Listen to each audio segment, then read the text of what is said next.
दोस्तों रुको, इस कहानी को बिल्कुल भी मिस मत करना, क्योंकि ये कोई आम कहानी नहीं है। ये श्री हनुमान का कहानी है, तो कम से कम 5 मिनट तक जरूर सुनो। और हाँ, कहानी सुनने में अच्छा लगे तो चैनल को भी सब्सक्राइब कर लेना, ताकि और भी अच्छा कहानी लाऊंगा। तो चलो कहानी की तरफ। बहुत समय पहले की बात है, जब धरती पर अधर्म बढ़ रहा था और मानवता भय के साए में जी रही थी, तब त्रेता युग में भगवान श्रीराम का अवतार हुआ। लेकिन यह कहानी श्रीराम की नहीं है।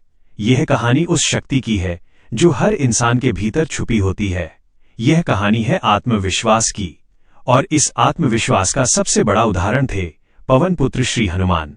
हनुमान जी कोई साधारण वानर नहीं थे, वे अपार शक्ति के स्वामी थे। बचपन में ही उन्होंने सूर्य को फल समझकर निगलने का प्रयास किया। पूरा ब्रह्मांड हिल गया, देवता भयभीत हो उठे। इंद्रदेव ने वज्र से प्रहार किया, जिससे हनुमान जी मूर्छित हो गए।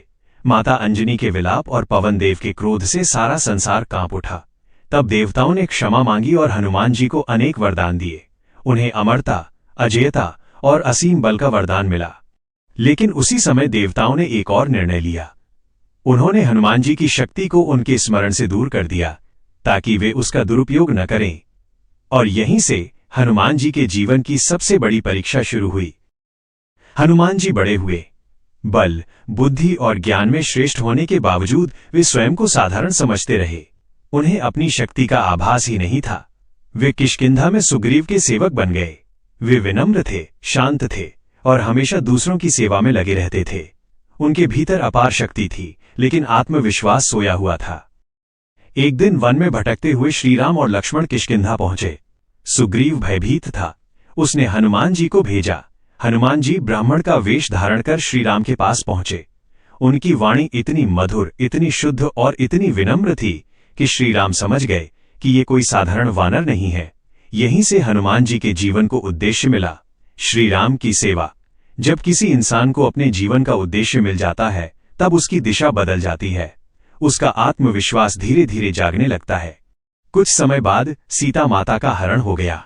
पूरी वानर सेना शोक में डूबी हुई थी। सीता माता की खोज के लिए सभी समुद्र के किनारे पहुंचे। सामने अथाह सागर था। कोई समझ नहीं पा रहा था कि इसे पार कैसे किया जाए। सभी बलवान थे, फिर भी संशय में थे। अंगद, नल, नील सभी एक दूसरे की ओर देख रहे थे। हनुमान जी भी वहीं खड़े थे, शांत, मौन। उनके मन में भी संदेह था। वे जानते थे कि वे कुछ कर सकते हैं, लेकिन उन्हें अपनी पूरी शक्ति पर विश्वास नहीं था। यही स्थिति आज हर इंसान की है। हम जानते हैं कि हम कर सकते हैं, फिर भी डरते हैं। तभी जामवंत जी आगे आए। उन्होंने हनुमान जी की ओर देखा और बोले, हे पवन पुत्र, क्या तुम्हें अपनी शक्ति याद नहीं? तुम वही हो जिसने सूर्य को निगल लिया था। तुम वही हो जिसने देवताओं को चकित कर दिया था। यह समुद्र तुम्हारे लिए कुछ भी नहीं है। ये शब्द साधारण नहीं थे, ये आत्मविश्वास को जगाने वाले शब्द थे। जैसे ही हनुमान जी ने आंखें बंद की, उन्हें सब याद आ गया। उनकी भूली हुई शक्ति जाग उठी। उनका शरीर विशाल होने लगा। उनके भीतर ऊर्जा का संचार हो गया। उस क्षण हनुमान जी समझ गए कि शक्ति बाहर नहीं थी, शक्ति हमेशा उनके भीतर ही थी। हनुमान जी ने श्रीराम का नाम लिया और एक ही छलांग में समुद्र लांघ गए। ये केवल एक छलांग नहीं थी, ये आत्मविश्वास की उड़ान थी। रास्ते में मैनाक पर्वत ने उन्हें विश्राम का आग्रह किया, लेकिन हनुमान जी रुके नहीं। सुरसा ने उनकी परीक्षा ली। सिंहिका ने उन्हें रोकने का प्रयास किया, लेकिन हनुमान जी आगे बढ़ते रहे, क्योंकि जब आत्मविश्वास जाग जाता है, तब बाधाएं रास्ता नहीं रोक पाती। लंका पहुंचकर हनुमान जी ने रावण की सोने की लंका देखी। वैभव, ऐश्वर्य और शक्ति का प्रदर्शन था, लेकिन हनुमान जी विचलित नहीं हुए। वे जानते थे कि असली शक्ति बाहरी नहीं होती, असली शक्ति भीतर होती है। उन्होंने अशोक वाटिका में सीता माता को खोजा। माता शोक में डूबी हुई थीं। हनुमान जी ने उन्हें श्रीराम की अंगूठी दी। माता सीता की आंखों में आशा की चमक लौट आई। उन्होंने पूछा, क्या तुम मुझे यहां से ले जा सकते हो? हनुमान जी ने विनम्रता से उत्तर दिया, माता, ये मेरे लिए कठिन नहीं है, लेकिन यह युद्ध श्रीराम को ही लड़ना है। ये आत्मविश्वास था, लेकिन उसके साथ विवेक और मर्यादा भी थी। इसके बाद हनुमान जी ने स्वयं को रावण के दरबार में प्रस्तुत किया।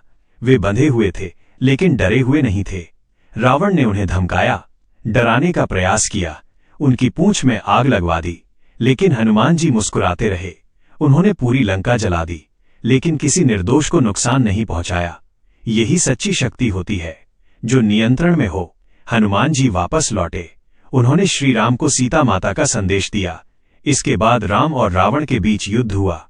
अधर्म का अंत हुआ, धर्म की विजय हुई। लेकिन इस कहानी का असली संदेश युद्ध नहीं है। असली संदेश है आत्मविश्वास। हनुमान जी की शक्ति का रहस्य उनकी मांसपेशियां नहीं थीं। उनका रहस्य था आत्मविश्वास। उनका रहस्य था उद्देश्य। उनका रहस्य था निस्वार्थ सेवा और संयम। आज का इंसान कमजोर नहीं है, वो सिर्फ अपनी शक्ति भूल गया है। हर इंसान के भीतर एक हनुमान सोया हुआ है, जिसे बस कोई जामवंत चाहिए जो कहे तू कर सकता है। जब इंसान खुद पर विश्वास करता है तब समुद्र भी छोटा पड़ जाता है, हालात झुक जाते हैं और असंभव भी संभव हो जाता है। याद रखो, शक्ति बाहर नहीं है, शक्ति तुम्हारे भीतर है और आत्मविश्वास ही उस शक्ति का सबसे बड़ा रहस्य है। और यही कारण है कि हनुमान जी आज भी केवल एक पौराणिक पात्र नहीं है, बल्कि हर उस इंसान की प्रेरणा है जो जीवन में कभी न कभी खुद पर शक करता है। जब युद्ध समाप्त हो गया, रावण का अंत हो गया और सीता माता सकुशल लौट आईं, तब हनुमान जी शांत भाव से श्री राम के चरणों में बैठ गए। न कोई गर्व, न कोई अहंकार, जैसे उन्होंने कुछ असाधारण किया ही न हो। श्री राम ने उनकी ओर देखा और कहा, हनुमान, तुमने जो किया है वो कोई साधारण कार्य नहीं है। तुमने असंभव को संभव कर दिखाया है। तब हनुमान जी ने विनम्रता से उत्तर दिया, प्रभु, यह सब आपकी कृपा से हुआ है, मैं तो केवल आपका सेवक हूं। यही वो भाव है जो हनुमान जी को महान बनाता है। उनके पास शक्ति थी, लेकिन उस शक्ति पर अहंकार नहीं था। उनके पास आत्मविश्वास था, लेकिन घमंड नहीं था। उन्होंने कभी ये नहीं कहा कि मैं सबसे शक्तिशाली हूं। उन्होंने हमेशा यही माना कि मैं माध्यम हूं, शक्ति ईश्वर की है। युद्ध के बाद जब सब कुछ शांत हो गया, तब वानर सेना विश्राम कर रही थी। कुछ वानर हनुमान जी की प्रशंसा कर रहे थे, कोई उनकी छलांग की बात कर रहा था, कोई लंका दहन की। लेकिन हनुमान जी सब सुनकर भी मौन रहे। उनके चेहरे पर न मुस्कान थी, न गर्व, केवल शांति थी। ये शांति इसलिए थी क्योंकि उन्होंने अपने कर्तव्य को पूरा किया था। जब इंसान अपने जीवन का कर्तव्य निभा लेता है, तब उसके मन में एक अलग ही संतोष होता है। उसे बाहरी प्रशंसा की आवश्यकता नहीं रहती। आज के समय में इंसान सबसे ज्यादा जिस चीज से जूझ रहा है वो है आत्मसंदेह। लोग कहते हैं, मैं ये नहीं कर सकता, मुझसे नहीं होगा, हालात मेरे खिलाफ हैं। लेकिन सच ये है कि हालात कभी भी पूरी तरह अनुकूल नहीं होते। अनुकूल बनते हैं हमारे विचार। हनुमान जी के जीवन में भी हर परिस्थिति अनुकूल नहीं थी। समुद्र उनके सामने खड़ा था, लंका शत्रु की थी, रावण जैसा शक्तिशाली राजा सामने था। फिर भी उन्होंने एक पल के लिए ये नहीं सोचा कि मैं हार सकता हूं, क्योंकि जब आत्मविश्वास जाग जाता है तब डर पीछे छूट जाता है। हनुमान जी ने कभी अपनी तुलना दूसरों से नहीं की। उन्होंने ये नहीं देखा कि अंगद कितना बलवान है या नल कितना बुद्धिमान है। उन्होंने केवल ये देखा कि उन्हें क्या करना है। यही कारण है कि वे सफल हुए। आज इंसान अपनी तुलना दूसरों से करके खुद को कमजोर मान लेता है। कोई आगे निकल जाए तो हिम्मत टूट जाती है। लेकिन हनुमान जी हमें सिखाते हैं कि तुलना नहीं, संकल्प जरूरी है। जब हनुमान जी संजीवनी बूटी लेने गए तब पूरा पर्वत उठा लाए। यह घटना केवल शक्ति का प्रदर्शन नहीं थी, ये उस जिम्मेदारी का प्रतीक थी जिसे उन्होंने अपने कंधों पर लिया था। लक्ष्मण की रक्षा उनकी प्राथमिकता थी। रास्ते में समय बर्बाद करने से अच्छा उन्होंने पूरा समाधान उठा लिया। ये हमें सिखाता है कि जब जीवन में समस्या आए तो आधे उपाय नहीं, पूरे समाधान की सोच रखो। डरकर पीछे मत हटो, आगे बढ़ो। हनुमान जी ने कभी भी अपनी उपलब्धियों को गिनाया नहीं। उन्होंने कभी ये नहीं कहा कि मैंने ये किया, मैंने वो किया। आज अगर वे चाहते तो वे राजा बन सकते थे, लोग उनकी पूजा उसी समय करने लगते। लेकिन उन्होंने सेवा को चुना। सेवा का भाव आत्मविश्वास को और मजबूत करता है। जब इंसान केवल अपने लिए नहीं बल्कि दूसरों के लिए काम करता है, तब उसके भीतर एक अलग ही ऊर्जा पैदा होती है। हनुमान जी आज भी हमें ये सिखाते हैं कि सच्ची शक्ति चिल्लाने में नहीं, शांत रहने में होती है। सच्चा आत्मविश्वास दिखावे में नहीं, कर्म में होता है।